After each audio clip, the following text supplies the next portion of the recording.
அன்பு விலாக். இன்றைக்கி திருமண நாள் பிறந்த நாள் கொண்டாடுற எல்லாருக்கும் என்னுடைய வாழ்த்துக்கள்.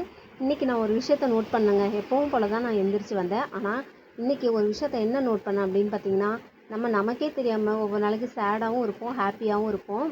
அந்த மாதிரி விஷயத்த தான் நான் இன்றைக்கி நோட் பண்ணேன். நிறைய டைம் எனக்கே தெரியாமல் நான் சேடாகவும் இருப்பேன். அது ஏன்னு எனக்கே தெரியாது.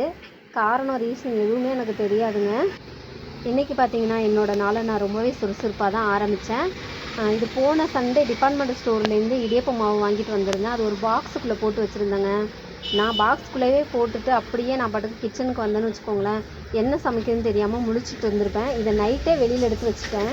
அப்படி வெளியே எடுத்து வச்சுட்டு தூங்க போனதுனால தான் காலையில் எந்திரிச்சு வந்தோடனே மாவை பார்த்துட்டு இடியப்பம் செஞ்சேங்க. இல்லைனா மறந்துட்டு வேறு ஏதாவது சமைச்சிருவேன். அதுக்காக தான் கண்ணுக்கு முன்னாடி தெரிகிற மாதிரி எடுத்து வச்சுருந்தேன்.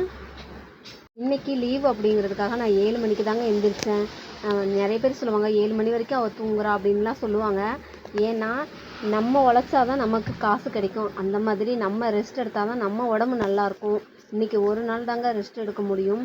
ஸ்கூல் லீவுங்கிறதுனால ஒரு 7 மணி வரைக்கும் தூங்கிட்டேன். யார் என்ன சொன்னால் நமக்கு என்ன அப்படின்னு நம்ம பாட்டுக்கு நம்ம வேலையை பார்த்துட்டு போயிட்டே இருக்கணுங்க. நம்ம லைஃப்பை நம்ம தான் வாழணும், நமக்காக தான் வாழணும். அடுத்தவங்களுக்காக நம்ம வாழ போகிறதில்ல. சின்ன வயசில் நமக்கு நல்ல எதிர்காலம் இருக்குது அப்படின்னு நினச்சி தான் நம்ம அப்பா அப்பாலாம் நம்மளை நல்லா படிக்க வைப்பாங்க. ஆனால் இந்த கிச்சனுங்கிறது நமக்கு ஒரு ஆயுள் தண்டனை மாதிரி. இதுலேருந்து நமக்கு ரிலீஸே கிடையாது. இப்போல்லாம் நம்ம என்ன தான் விதவிதமாக சமைச்சாலும் அம்மா கையில் சாப்பிட்ற ருசியே தனி தான். இன்றைக்கி நான் கருவாடு ரசம் தான் வச்சுருக்கேன் மத்தியானத்துக்கு லஞ்சுக்கு. நம்ம வீட்டில் இருக்க அம்மாலாம் சமைக்கிற மாதிரி எந்த ஹோட்டல் சர்வருமே நமக்கு பரிமாறிட முடியாது. அதே மாதிரி இந்த கருவாடு தொக்குமே எங்கள் அம்மா அளவுக்குலாம் என்னால் செய்ய முடியாதுங்க. இன்றைக்கி ஸ்கூல் மட்டும்தாங்க லீவு. ஆனால் மாமாவுக்கு வேலை இருக்குல்ல, அதனால் கருவாடு போட்டு கிரேவியும் ரசமும் வச்சுருக்கேன் மத்தியானத்துக்கு. மாமாவுக்கு நான் செய்கிற கருவாடு ரொம்ப பிடிக்கும். ரொம்ப நாளாச்சு கருவாடு செஞ்சு கொடுத்து, அதனால் இன்றைக்கி கருவாடு தான் செய்கிறோம். நமக்கு எவ்வளோ கஷ்டம் வந்தாலும் அதுவும் கடந்து போயிடணும். அடுத்த வேலையை பார்த்துட்டு போயிட்டே இருக்கணும். எப்போவுமே வேலை வேலைன்னு ஓடிக்கிட்டே இல்லாமல் நமக்கு பிடிச்ச மாதிரி நம்ம வாழணும். நமக்கு பிடிச்ச மாதிரி நம்ம இருக்கணுங்க.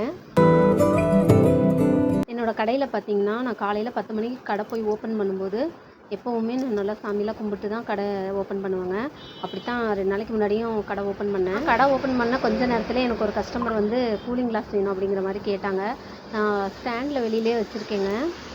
ஸ்டாண்டில் இருக்க கண்ணாடி நீங்கள் பார்த்து எடுத்துக்கோங்க அப்படின்னு சொன்னால் அவங்களும் செலெக்ஷன் பண்ணி 2 கண்ணாடி எடுத்தாங்க. நான் வந்து ஒரு 20 ரூபா கம்மி பண்ணிக்கோங்கக்கா அப்படிங்கிற மாதிரி சொன்னாங்க. ஓகேன்னு சொல்லிட்டேன்.